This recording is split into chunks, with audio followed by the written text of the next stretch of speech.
नमस्कार। भारत के भूगोल की इस सीरीज में हम लोग भारत में कृषि एवं फसलों का अध्ययन कर रहे हैं। भारत में कृषि एवं फसलों की आज की जो क्लास है ये तीसरी क्लास है, जिसमें हम लोग भारत में जो प्रमुख खाद्यान्न हैं जैसे कि धान, गेहूँ, मक्का, गन्ना तथा कुछ मोटे अनाज, इस पर हम लोग आज से चर्चा करेंगे। जिसमें प्रमुखतः आज की क्लास में हम लोग धान और गेहूं, जो कि भारत की प्रमुख खाद्यान्न फसलों के अंतर्गत आती है, इसका अध्ययन करेंगे। इसके पहले जो दो क्लासेस हमने कराई हैं, इसमें पहली क्लास जो हुई थी भारत में कृषि एवं फसलों की, उसमें हमने एक भारत में कृषि एवं फसलों का परिचय दिया था और उस पर समझ विकसित की थी। इसकी जो दूसरी क्लास हुई थी, इसमें हमने फसलों तथा खेती के जो प्रकार होते हैं उस पर हम लोगों ने चर्चा की थी। दोनों क्लासेस परीक्षा की दृष्टि से बहुत महत्वपूर्ण है। यदि आपने उसे नहीं देखा है तो उसे जाकर के पहले देख लें, उसके बाद से आप इसका अध्ययन प्रारंभ कर सकते हैं। परीक्षाओं में जो आजकल सवाल बन रहे हैं वो सिर्फ यहाँ से सवाल नहीं बनता कि कोई फसल या कोई अनाज कहाँ पर सबसे ज़्यादा होता है, या रजबार उसके जो आंकड़े सामान्यतः किताबों में मिल जाते हैं, वहाँ से सवाल मुख्यतः अब नहीं पूछे जाते हैं।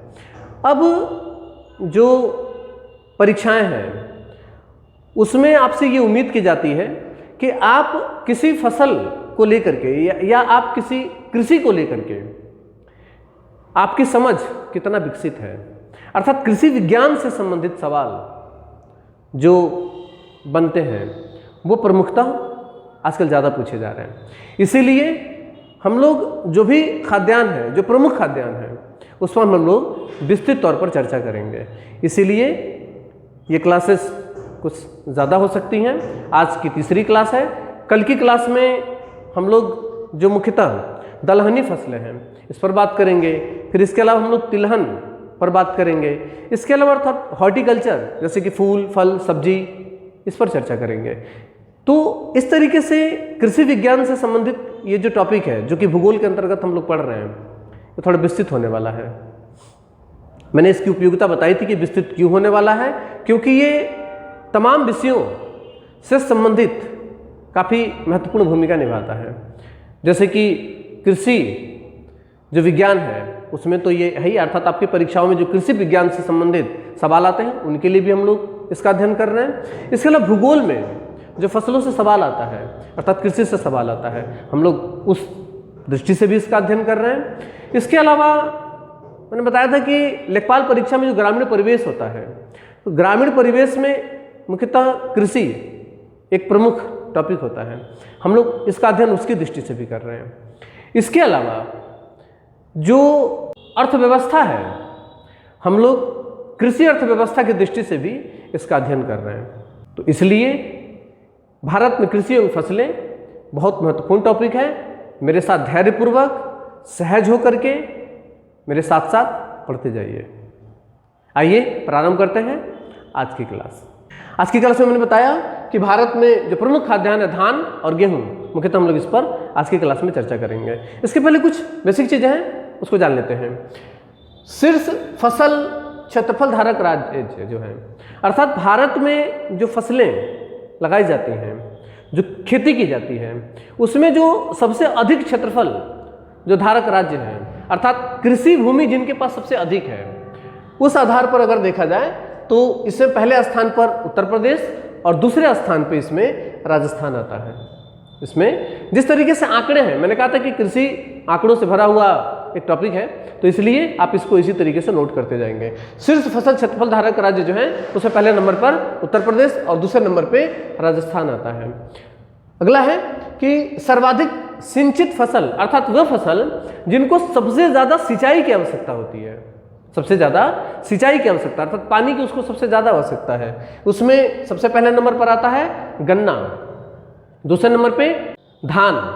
आप देखेंगे कि धान जब उसका बीज खेतों में लगाया जाता है तो उस समय भी खेत बिल्कुल पानी से भरा हुआ होता है।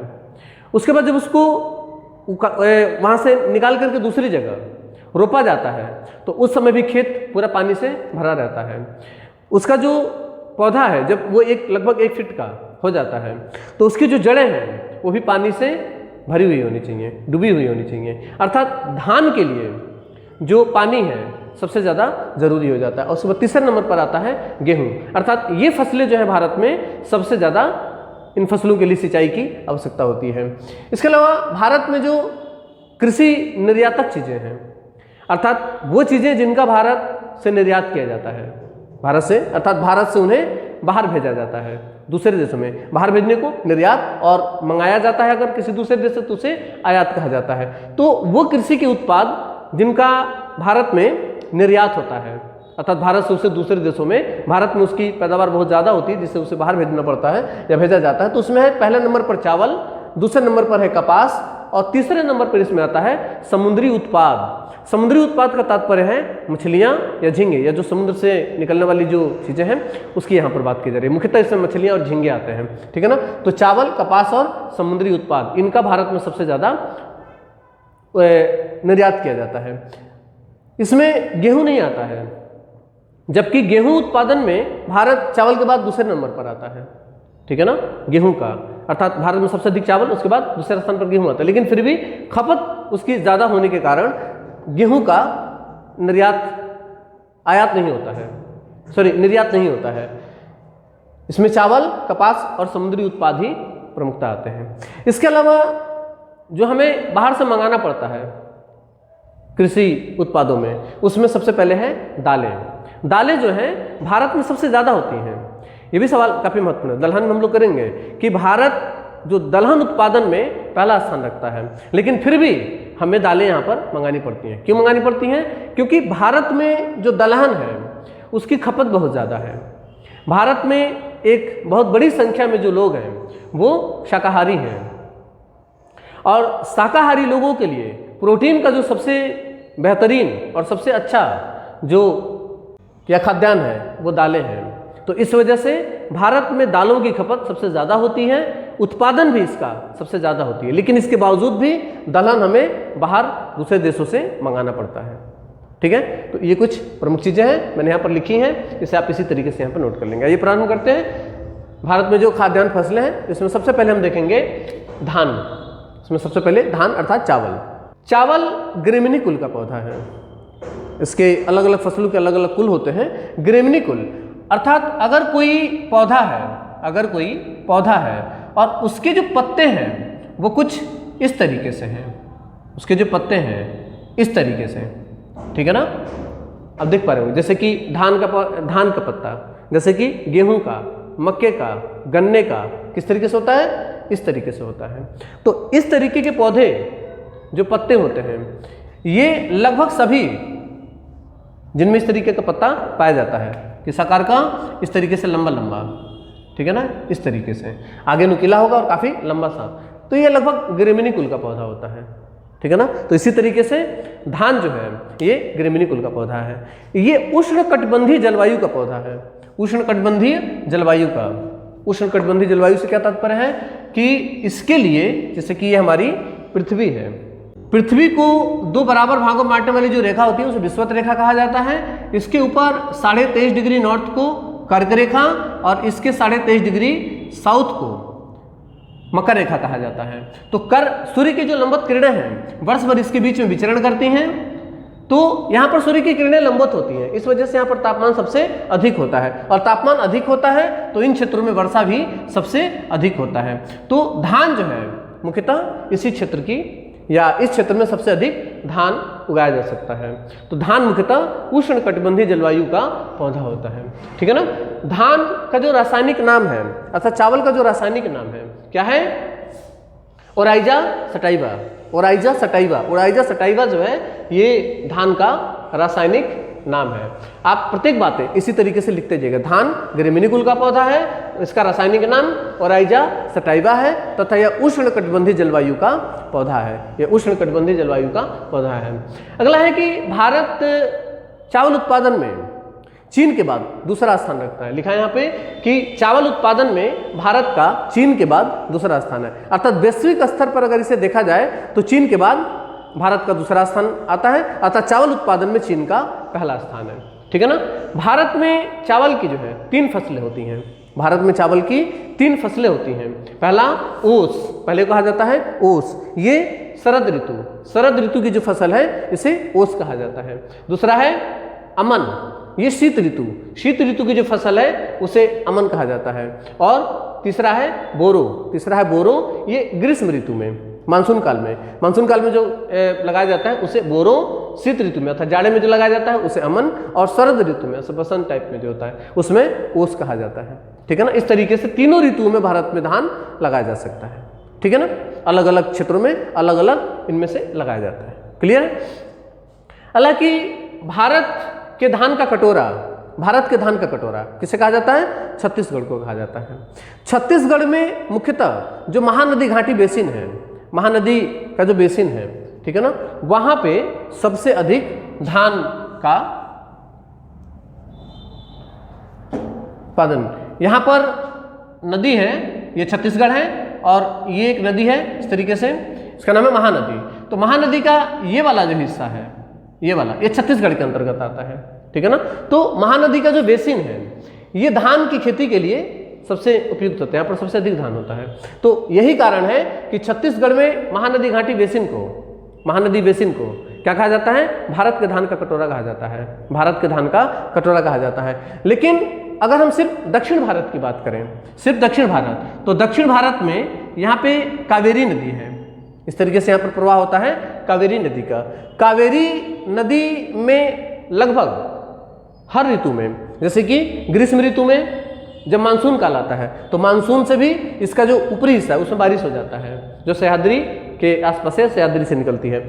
उसके बाद से जब मई जून का टाइम होता है, यानी कि मानसून से पहले भी, तो ITCZ की वजह से इसके बीच वाले हिस्से में बारिश हो जाता है। इसका जो निचला हिस्सा है ये तमिलनाडु में आता है, इसका निचला हिस्सा तमिलनाडु में आता है। तो जब उत्तर पूर्व मानसून या लौटता हुआ मानसून जब तमिलनाडु में शीत ऋतु में बारिश करता है तो यहाँ पर फिर बारिश हो जाता है, अर्थात इसे प्रत्येक ऋतु में वर्षा मिल रहा है। तो इस वजह से ये जो क्षेत्र है यहाँ पर इसमें पानी बना रहता है। तो इस क्षेत्र में भी धान की खेती जो है वो भारत में सबसे अधिक हो जाता है। दक्षिण भारत में इन क्षेत्रों में धान की खेती हो संभव हो पाती है। तो यही कारण है कि दक्षिण भारत के धान का कटोरा किसे कहा जाता है? कावेरी नदी बेसिन को कहा जाता है, कावेरी नदी बेसिन को कहा जाता है। दोनों बातें यहाँ पर लिखी गई है, लिख लीजिएगा कि भारत के धान का कटोरा छत्तीसगढ़ को कहा जाता है, राज्य पूछेगा तो छत्तीसगढ़, नदी पूछेगा तो महानदी बेसिन। इसके अलावा दक्षिण भारत के धान का कटोरा, दक्षिण भारत के धान का कटोरा लिखा है यहाँ पे कावेरी नदी बेसिन, कावेरी नदी बेसिन, बेसिन मतलब उसकी जो घाटी है उसका जो ढलान होता है उसे बेसिन कहा जाता है। तो कावेरी नदी बेसिन जो है ये दक्षिण भारत के धान का कटोरा कहलाता है। अगला है कि भारत में प्रति हेक्टेयर सर्वाधिक चावल उत्पादित करने वाला जो राज्य है, भारत में प्रति हेक्टेयर अर्थात 1 हेक्टेयर में सबसे अधिक चावल जो उत्पादित करने वाला राज्य है वो कौन सा है? पंजाब है। ठीक है ना, बहुत ही महत्वपूर्ण है। राज्यवार जो आंकड़े पूछे जाते हैं वो किसी भी तरीके से घुमा करके पूछा जा सकता है, आप इसमें कंफ्यूज नहीं होंगे। ठीक है ना, प्रति हेक्टेयर पूछा जा सकता है और उत्पादन की दृष्टि से भी इसको पूछा जा सकता है। तो ठीक से याद रखेंगे कि यदि प्रति हेक्टेयर उत्पादन के हिसाब से पूछेगा, जैसे पूछा गया कि भारत में प्रति हेक्टेयर सर्वाधिक चावल का जो उत्पादन है वो सबसे अधिक किस राज्य में होता है, तो आंसर होगा पंजाब, अर्थात प्रति हेक्टेयर उत्पादन में पंजाब का पहला स्थान है। लेकिन अगर इसे सिर्फ उत्पादन के आधार पर पूछा जाए कि भारत में सर्वाधिक चावल उत्पादित करने वाले जो राज्य हैं, भारत में सर्वाधिक चावल उत्पादित करने वाले राज्यों में पहले नंबर पर आता है पश्चिम बंगाल, दूसरे नंबर पर आता है उत्तर प्रदेश, तीसरे नंबर पर आता है पंजाब, चौथे नंबर पर आता है तमिलनाडु और उसके बाद 5वें नंबर पर भी कभी पूछ लिया जाता है, क्योंकि चौथे और 5वें में ये अभी हाल फिलहाल में ही परिवर्तन हुआ है, क्योंकि पहले चौथे नंबर पर आंध्र प्रदेश आता था और 5वें नंबर पर तमिलनाडु आता था। आज की स्थिति यह है कि अब चौथे नंबर पे तमिलनाडु है और 5वें नंबर पे आंध्र प्रदेश है। यहाँ पर 5वें नंबर पे आप लिख लेंगे, 5वें नंबर पर है आंध्र प्रदेश, 5वें नंबर पर आता है यहाँ पे आंध्र प्रदेश। ठीक है ना, तो ये रहा प्रोपोनिल। प्रोपोनिल एक दवा का नाम है, पेस्टिसाइड की दुकान पे मिलने वाली दवा है प्रोपोनिल। क्या नाम है? प्रोपोनिल। प्रोपोनिल धान में होने वाला जो खरपतवार होते हैं, धान के साथ जो खरपतवार हो जाते हैं, किसी भी फसल में उसके साथ उगने वाली जो दूसरी फसल होती है उसे उस फसल की खरपतवार के अंतर्गत रखा जाता है। ये मुख्यतः उसके अंदर, अर्थात अगर आपने धान लगाया है और उसमें उसके साथ कोई दूसरा फसल या दूसरी जो उसके अंतर्गत घास उगाए हैं, तो वो क्या करेंगे, आप धान में खाद डालेंगे धान में पानी डालेंगे, धान में जो पोषक तत्व डालेंगे वो उन घास को भी मिलेगा। इससे धान की जो पैदावार है वो आपकी कम हो जाएगी। तो इस वजह से उस घास को मारने के लिए, उस घास को समाप्त करने के लिए जो दवा यूज की जाती है उसका नाम है प्रोपोनिल। ठीक से याद रखेंगे, प्रोपोनिल धान में खरपतवार नाशक दवा है। ठीक है ना। धान जब आप कुटाने के लिए जाते हैं मशीन में, अर्थात उससे जब चावल निकालने की प्रक्रिया हो रही होती है, तो आपने देखा होगा 2 मशीनें होती हैं। पहले धान को एक मशीन में डाला जाता है और उसके ऊपर की जो खोल है वो अलग हो जाती है, भूसी जो होती है धान की भूसी वो अलग हो जाती है और चावल अलग हो जाता है। उसके बाद उसे उठा के दूसरे मशीन में डाला जाता है, छोटी मशीन होती है उसमें डाला जाता है और उसकी पॉलिशिंग करता है, वो उसकी पॉलिशिंग करता है। तो जब उसकी पॉलिशिंग की जाती है तो जितना ज़्यादा उसको पॉलिश किया जाएगा आप देखेंगे उतना ज़्यादा वो सफ़ेद होता जाएगा।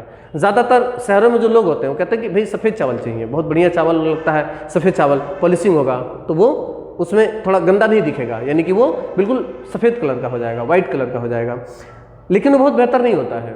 चावल में जितना ज़्यादा हम उसकी पॉलिशिंग करेंगे, चावल में जितना ज़्यादा उसकी पॉलिशिंग करेंगे, चावल से विटामिन B1 की कमी होती जाएगी।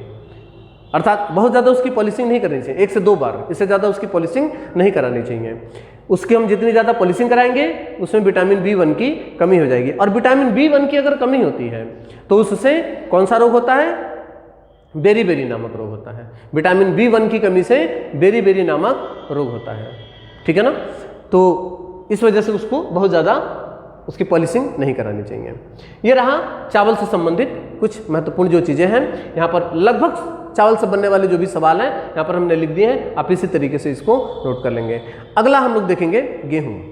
गेहूँ भी ग्रेमिनी कुल का ही पौधा है। मैंने बताया था कि जिसके पत्ते जो हैं इस तरीके से लंबा लंबा पाया जाता है उसको हम ग्रेमिनी कुल के अंतर्गत रखते हैं। तो अब देखेंगे गेहूँ का और धान का जो पत्ते हैं, उसके पौधों के जो पत्ते हैं वो लगभग एक ही तरीके से होते हैं। तो गेहूं भी किस कुल के अंतर्गत आता है? ग्रेमिनी कुल के अंतर्गत आता है। ठीक है ना। इसका जो रासायनिक नाम है, क्या नाम है इसका? ट्रिटिकम सटाइयम। इसका रासायनिक नाम है ट्रिटिकम सटाइयम। ये जो ट्रिटिकम सटाइयम गेहूं की जो प्रजाति है, ठीक है ना, इसकी जो खोज की गई है, ट्रिटिकम सटाइयम यहाँ पे दूसरे नंबर पर लिखा है, तीसरे नंबर पे, कि गेहूं के ट्रिटिकम सटाइयम प्रजाति जो है इसका विकास जो हुआ है, नार्वे के एक वैज्ञानिक थे जो कि कहाँ रहते थे? अमेरिका में रहते थे, नॉर्मन बोरलाग। ये वैश्विक जो हरित क्रांति है उसके जन्मदाता भी माने जाते हैं। वैश्विक हरित क्रांति के, विश्व में हरित क्रांति के जन्मदाता भी माने जाते हैं। तो नार्वे मूल के रहने वाले थे और अमेरिकी वैज्ञानिक, अर्थात नार्वे के रहने वाले थे, लेकिन वो कहाँ पर काम करते थे? अमेरिका। तो इसे कहा जाएगा नार्वे मूल के अमेरिकी वैज्ञानिक। क्या नाम था? नॉर्मन बोरलाग जो है, इन्होंने गेहूं के ट्रिटिकम सटाइयम प्रजाति का विकास किया था, अर्थात उसकी खोज की थी। ठीक है ना। कहां पर किया था? मैक्सिको में किया था। अमेरिका का एक प्रमुख राज्य है मैक्सिको। तो मैक्सिको में इस गेहूं की प्रजाति का विकास किया गया था। किनके द्वारा? नार्वे मूल का अमेरिकी वैज्ञानिक नॉर्मन बोरलाग वैश्विक स्तर पर हरित क्रांति के जनक भी माने जाते हैं। ठीक है ना। इन दोनों बातों को आप लोग ठीक तरीके से याद रखेंगे। इसके बाद भारत में जब हरित क्रांति हुई थी, तो उसका जो प्रमुख फसल था शुरुआती दौर में वो गेहूं ही था। भारत में हरित क्रांति की जो प्रमुख फसल है वो गेहूं ही थी। बाद में से दूसरी फसलें जुड़ती चली गई, जैसे कि जो भी खाद्यान्न है बाद में उसमें जोड़ी गई हैं। लेकिन शुरुआती दौर में जब 1967, 68, 69 में हरित क्रांति जब प्रारंभ हुआ था भारत में, तो उस समय प्रारंभिक दौर में हरित क्रांति में जो प्रमुख फसल रखी गई थी वो गेहूं रखी गई थी। बाद में धान, बाकी दूसरी खाद्यान्न भी इसमें बाद में जोड़ दिए गए थे। ठीक है ना। गेहूं जो है ये शीतोष्ण जलवायु का पौधा है। शीतोष्ण जलवायु का मैंने बताया था, ये उष्ण कटिबंध है। उष्ण के बाद ये 23.5 अर्थात कर्क रेखा से ऊपर कहाँ तक? 45 डिग्री तक, ये उष्ण कटिबंध के अंतर्गत आता है, उपोष्ण कटिबंध के अंतर्गत आता है। ये वाला जो क्षेत्र है 23.5 से 45 डिग्री उपोष्ण के अंतर्गत आता है, और 45 से 66 डिग्री, ठीक है ना, 45 से 66.5 डिग्री नॉर्थ और 66.5 डिग्री साउथ का जो क्षेत्र है, ये वाला जो क्षेत्र है, ये शीतोष्ण जलवायु के अंतर्गत आता है। ये वाला जो क्षेत्र है ये शीतोष्ण जलवायु के अंतर्गत आता है। गेहूं जो है मुख्यतः इस क्षेत्र का एक प्रमुख फसल के अंतर्गत माना जाता है। तो गेहूं जो है शीतोष्ण जलवायु का, इसीलिए भारत में गेहूं की जो खेती की जाती है, गेहूं जो लगाया जाता है वो मुख्यतः शीतकाल में लगाया जाता है, आप देखेंगे। और इसी वजह से हम लोग फसल चक्र का पालन नहीं कर पाते हैं। धान के बाद हमें गेहूं लगाना पड़ता है क्योंकि उसके बाद वो शीतकाल आ जाता है, तो इसी वजह से यहाँ पर गेहूं लगाया जाता है। तो मुख्यतः गेहूं जो है ये शीतोष्ण जलवायु का पौधा है। गेहूं के उत्पादन में भी भारत का चीन के बाद दूसरा स्थान है। गेहूं उत्पादन में भी भारत का चीन के बाद दूसरा स्थान आता है। गेहूं की कुछ प्रजातियां भारत में जो पाई जाती हैं, गेहूं की जो प्रजातियां भारत में पाई जाती हैं उसमें कुछ प्रजातियां जापान से और कुछ प्रजातियां अमेरिका से भी भारत में आती हैं। लेकिन जो भारतीय प्रजातियां हैं, यहाँ पर मैंने लिखा है भारत में भारतीय गेहूं की जो प्रजातियां हैं कौन कौन सी हैं? लरमा राजो 64, इसके अलावा सुनारा 63 और सुनारा 64, ये भारत में गेहूं की प्रमुख प्रजातियां हैं। ठीक है ना। इसके अलावा भारत में जो जापानी प्रजाति है, यहाँ पर लिखा है भारत में, यानी कि जापानी गेहूं की जो प्रजाति है वह है नोरिन 10, नाम है नोरिन 10, लिखते जाएंगे नोरिन 10। और जो गेहूं की अमेरिकी प्रजाति है उसका नाम है गेंस, अमेरिकी प्रजाति का नाम है गेंस। ठीक है ना, आप इसी तरीके से उसे लिख लेंगे। इसके अलावा गेहूं का जो उत्पादन है वो कई दृष्टियों से किया जाता है। गेहूं की बहुत सारी चीज़ें बनती हैं, मुख्यतः सूजी या बिस्कुट का जो उत्पादन होता है इसमें गेहूं की भूमिका होती है और ये मुख्यतः गेहूं से ही बनते हैं। ठीक है ना। तो ये सवाल पूछा जाता है, जो गेहूं होता है यानी कि एक गेहूं होता है मैकोरानी गेहूं, मैकोरानी गेहूं से सूजी तथा ऊसा ब्रेकर गेहूं से, ऊसा ब्रेकर गेहूं की प्रजाति का नाम है, ऊसा ब्रेकर गेहूं से बिस्कुट बनाया जाता है। ठीक है ना। इसके अलावा गेहूं में ग्लूटीन नामक प्रोटीन पाया जाता है। ये सवाल कई बार परीक्षा में पूछा गया है कि गेहूं में कौन सा प्रोटीन पाया जाता है? गेहूं में ग्लूटीन नामक प्रोटीन पाया जाता है। अगला है कि भारत में सर्वाधिक गेहूं उत्पादित करने वाले जो राज्य हैं, भारत में सर्वाधिक गेहूं उत्पादित करने वाले जो राज्य हैं उसमें कौन कौन से आएंगे? सबसे पहले नंबर पर आता है उत्तर प्रदेश, इसमें सबसे पहले नंबर पर आता है उत्तर प्रदेश। अच्छा, प्रति हेक्टेयर उत्पादन में इसमें भी पंजाब का ही पहला स्थान है, पंजाब का पहला स्थान है प्रति हेक्टेयर उत्पादन में। लेकिन सबसे अधिक गेहूं भारत में जो कुल गेहूं होता है उसका 35% गेहूं जो है वो सिर्फ उत्तर प्रदेश में उत्पादित है। क्योंकि क्षेत्रफल इसका बड़ा है, पंजाब का क्षेत्रफल छोटा है, तो वहां पे प्रति हेक्टेयर उत्पादन तो अधिक होता है, लेकिन कुल उत्पादन की दृष्टि से अगर देखा जाए तो उत्तर प्रदेश इसमें पहले नंबर पर आता है। भारत में कुल गेहूं का 35% जो है वो उत्तर प्रदेश में उत्पादित किया जाता है। दूसरे नंबर पर पंजाब आता है और इसमें तीसरे नंबर पर हरियाणा आता है, इसमें तीसरे नंबर पे हरियाणा का नाम आता है। इसके अलावा आइसोप्रोटिनान एक दवा का नाम है। ये गेहूं में होने वाले जो खरपतवार हैं, गेहूं के साथ आप देखेंगे गेहूं में जौ निकल आता है, गेहूं के साथ गेहूं में सरसों निकल आता है अपने आप, तो ये गेहूं में होने वाले खरपतवार कहलाते हैं। तो गेहूं में होने वाले जो खरपतवार है, गेहूं के अलावा जो दूसरे उसमें चीज़ें निकल आती हैं, उगाती हैं, उसे उसका खरपतवार कहा जाएगा। तो ऐसी फसलों को समाप्त करने के लिए एक दवा का इस्तेमाल किया जाता है, क्या नाम है? आइसोप्रोटिनान गेहूं में खरपतवार नाशक प्रमुख दवा है। ठीक है ना। ये रहा है आपका गेहूं से संबंधित जो भी प्रमुख आंकड़े हैं उसको मैंने यहाँ पर लिख दिया है। ठीक तरीके से जैसे मैंने इस पर लिखा है और बताया है, आप इसी तरीके से इसको नोट कर लीजिएगा। इसके बाद आगे की क्लास में हम लोग मक्का और जो प्रमुख जो मोटे अनाज हैं उस पर हम लोग प्रमुखता चर्चा करेंगे। ठीक है। वो लोग जो मुख्यतः कंपटीशन की तैयारी कर रहे हैं, भूगोल उनका एक बहुत अच्छा विषय नहीं रहा है, वो मैप से पढ़ना चाहते हैं, भूगोल को विस्तृत तौर पर पढ़ना चाहते हैं, उन तक हमें ज़रूर पहुँचाइए। मिलते हैं अगली क्लास में, तब तक के लिए धन्यवाद। जय हिंद।